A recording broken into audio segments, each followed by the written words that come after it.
लग्नाचे दागिने म्हणजे श्रीमंत पेशवाई दागिने, नाशिकचे सुप्रसिद्ध सराफ मयूर अलंकार सराफ।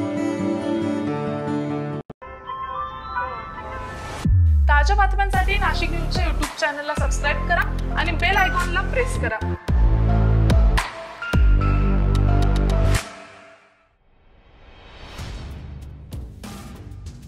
ओळख आणि पत्त्याचा पुरावा मांडली जाणारी बनावट कागदपत्रे तसेच न्यायालयात जामिनासाठी वापरली जाणारी बनावट कागदपत्रे शिक्के तयार करून विविध न्यायालयांमध्ये बनावट जामीनदार उभे करून ते खरे असल्याचं भासवणाऱ्या 6 संशयित आरोपींच्या टोळीचा नाशिक रोड दहशतवाद विरोधी पथकानं पर्दाफाश केला। त्यांच्या ताब्यातून बनावट कागदपत्रे पोलिसांनी जप्त केली असून त्यांना नाशिक रोड न्यायालयानं 5 दिवसाची पोलीस कोठडी सुनावली आहे।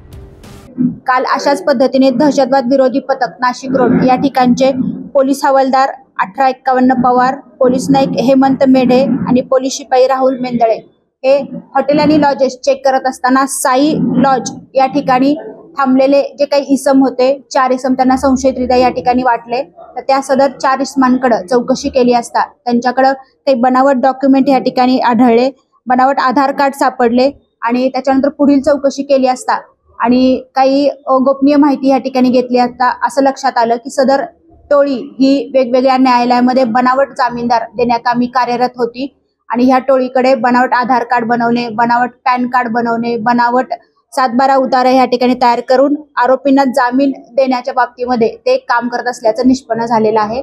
सदर ठिकाणी नाशिक रोड या ठिकाणी गुन्हा दाखल करण्यात आलेला आहे आणि पुढील तपास API सूर्यवंशी या ठिकाणी करत आहेत। सदरची जी कामगिरी आहे ती माननीय CP सर यांच्या अध्यक्षतेखाली आणि मार्गदर्शनाखाली नाशिक रोड पोलीस स्टेशन मधले DBचे अधिकारी, कर्मचारी आणि आमचे दहशतवाद विरोधी पथकातील कर्मचारी यांनी केलेली आहे।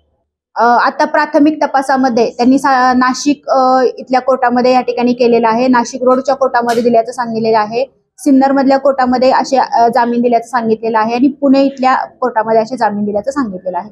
सध्या ही कोर्ट तपासाकामी वापरली गेल्याचं निष्पन्न झालेलं आहे, पण जो काही पुढील तपास आहे त्यांनी अजून कुठल्या प्रकारे कागदपत्र वापरलेली आहेत का किंवा इतर कुठल्या प्रकारे वेगवेगळ्या डिपार्टमेंटमध्ये त्याचा वापर झालेला आहे का ह्याचा तपास पोलीस करत आहेत। सध्या जे आरोपी आहेत ते नाशिकपुरते असल्याचं मर्यादित लक्षात आलेलं आहे, पण ह्याचं जाळं आणि नेटवर्क हे पुण्यामध्ये वापरलेले आहेत, सिन्नरमध्ये वापरलेले आहेत, तर त्याच्यामुळे असू शकते तपासामध्ये त्या सगळ्या गोष्टी पुढे निष्पन्न होतील। पंतप्रधान नरेंद्र मोदी यांच्या सभेच्या पार्श्वभूमीवर पोलीस महासंचालकांनी दिलेल्या मार्गदर्शक सूचनांनुसार नाशिक रोड पोलीस ठाण्यातील दहशतवाद विरोधी पथकाकडून मंगळवारी 14 मे रोजी परिसरातील हॉटेल्स लॉजिंगची तपासणी केली जात होती। रेल्वे स्थानकाजवळील साई लॉजमध्ये पथकाचे कर्मचारी संदीप पवार, हेमंत मेढे, राहुल मेंदळे तपासणी करत असताना त्यांना एका खोलीमध्ये थांबलेल्या 4घांवर संशय आला। नोंदवही तपासली असता त्यामध्ये मुस्लिम नावे त्या खोली क्रमांकापुढे लिहिलेली आढळली, त्यामुळे पथकाचा संशय अधिक बळावला। पोलीस सतर्क झाले, त्यांनी त्या खोलीत पुन्हा धडक दिली। 4घांकडे चौकशी केली असता मुस्लिम नावाची एकही व्यक्ती आढळून आली नाही।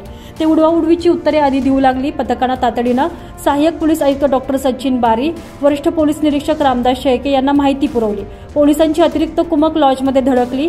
यावेळी खोलीतून संशयित आरोपी अवधेश नारायण रामानंद उपाध्याय, नितीन नाता महाले, अरुण पंजाबराव गरुड, सचिन कैलाश शिरसाट या 4घांना पोलिसांनी ताब्यात घेत कसून चौकशी केली।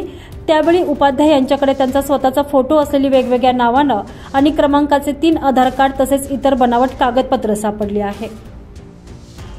या गुन्ह्यातील सर्व संशयित आरोपी हे नाशिक रोड भागात राहणारे स्थानिक आहेत, तरी त्यांना रेल्वे स्थानकाजवळ साई लॉजमध्ये खोली कशी मिळाली, त्यांनी कोणाची ओळख वापरून खोली मिळवली होती, जर बनावट कागदपत्रांद्वारे खोली घेतली असेल तर सर्वजण स्थानिक असूनही त्यांना कुणी कसे ओळखले नाही, त्यांची देहबोली भाषेवरून सुद्धा लॉज चालकांना संशय का आला नाही, त्यांनी मुस्लिम नावाची नोंद करून खोली कशी दिली, असे विविध प्रश्न अद्यापही अनुत्तरित आहेत।